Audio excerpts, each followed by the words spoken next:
করার জন্য। এবার আমি ডেকে দিচ্ছি তানভীর ভাইয়াকে তার মূল্যবান বক্তব্যের জন্য আমন্ত্রণ জানাচ্ছি।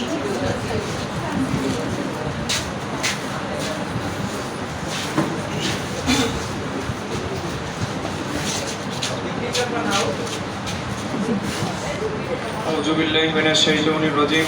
বিসমিল্লাহির রহমানির রহিম। এসএমইউ কোচিং সেন্টার আয়োজিত আজকের এই ফ্রি সেমিনার অনুষ্ঠানে উপস্থিত অত্র প্রতিষ্ঠানের সম্মানিত প্রতিষ্ঠাতা পরিচালক জনাব মোহাম্মদ শোয়েব মোহাম্মদ, উপস্থিত সম্মানিত শিক্ষক মণ্ডলী এবং আমার সামনে উপস্থিত সম্মানিত অভিভাবক বৃন্দ, স্নেহের ছাত্রছাত্রীবৃন্দ, সবাইকে আমার সালাম, আসসালামু আলাইকুম।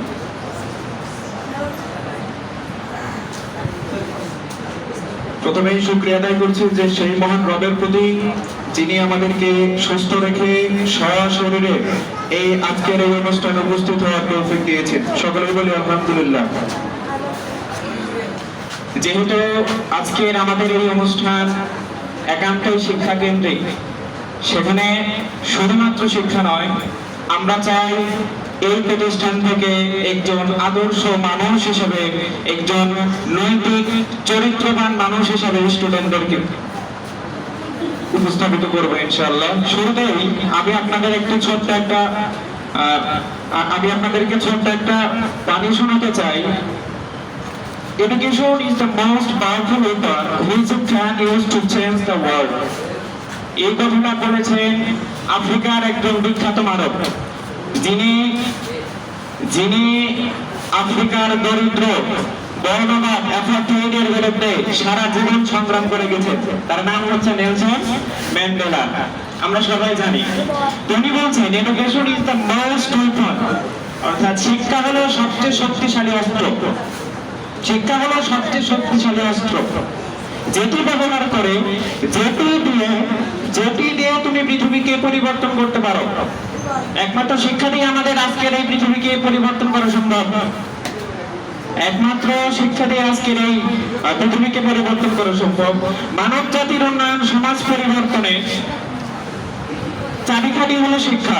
এটি মানুষকে সচেতন করে, অন্যায়ের বিরুদ্ধে প্রতিবাদ করতে শেখায়। দেখেন, আজকে যদি রাস্তায় কোন একটা ছেলে যার বয়স 12 বছরও হয় নাই, সে যদি রাস্তায় একটা সিগারেট খায়, আমাদের কিন্তু প্রতিবাদ করার মন মানসিকতা আমাদের ভিতরে নেই।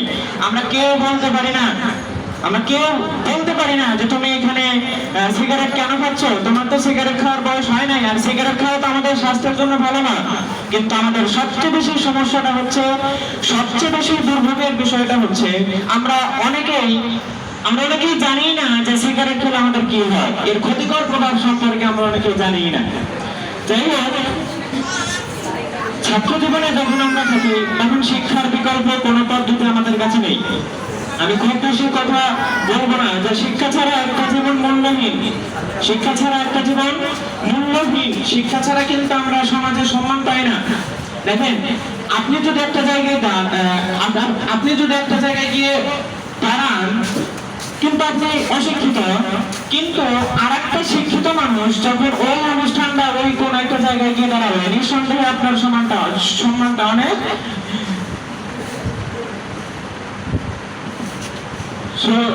এই সুবাদে আমি ছোট্ট কিছু পরামর্শ আপনাদের সামনে উপস্থাপন করতে চাই।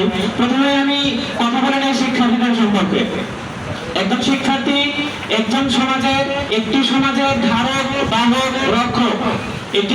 একটি শিক্ষার্থী একটি দেশের ধারক, বাহক, রক্ষক। আগামীতে আমাদের শিক্ষার্থীগুলো এই দেশের ধারক হবে। এই দেশের সম্মান, মর্যাদা বিশ্ব দরবারে তুলে ধরবে। এটা আমাদের শিক্ষার্থী। এখানে যারা আমরা আছি, আমরা সবাই আগামীর বাংলাদেশ গড়ে তুলব, উন্নত বাংলাদেশ হিসেবে বিশ্ব দরবারে তুলে ধরার চেষ্টা করব।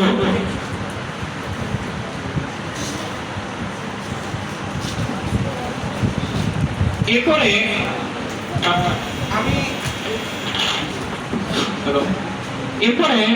আমি একটু অভিভাবকদের সম্পর্কে কিছু গুরুত্বপূর্ণ অভিভাবকদের পিছনে আমি কিছু গুরুত্বপূর্ণ অভিভাবকদের জন্য আমি কিছু গুরুত্বপূর্ণ অনুরোধ রাখছি। সেটা হচ্ছে, আপনি যদি চান আপনার সন্তান এই সমাজটাকে পরিচালনা করুক, এই রাষ্ট্রটাকে পরিচালনা করুক, এখানে আপনাদেরও কিছু দায়িত্ব আছে। আমি একটা কথা বারবারই বলি যে, যদি আমরা সফলতা পেতে চাই, একজন শিক্ষার্থীর স্তম্ভ হচ্ছে তিনটা। একজন শিক্ষার্থীর স্তম্ভ হচ্ছে তিনটা। এই তিনটা ছাড়া একজন শিক্ষার্থী পরিপূর্ণভাবে সফল হতে পারে না। তার ভিতরে প্রথম ধাপ হচ্ছে শিক্ষক, দ্বিতীয় ধাপ হচ্ছে শিক্ষার্থী, আর তৃতীয় ধাপ হচ্ছে অভিভাবক। যদি আমরা এই তিনজন একযোগে একভাবে যদি নিরলসভাবে পরিশ্রম করতে পারি, ইনশাআল্লাহ আমাদের সফলতার পথে কেউ বাধা হয়ে দাঁড়াতে পারবে না ইনশাআল্লাহ। তো আপনাদের কাছে আমার কিছু অনুরোধ, আপনারা সন্তানদেরকে সময় দিন, আজকের ব্যস্ত জীবনে আমরা অনেক সময় সন্তানদের পর্যাপ্ত সময় দিতে পারছি না। হয়তো বাবা তার ব্যবসায়িক কাজে মানে অধিকাংশ সময় বাইরে থাকছে,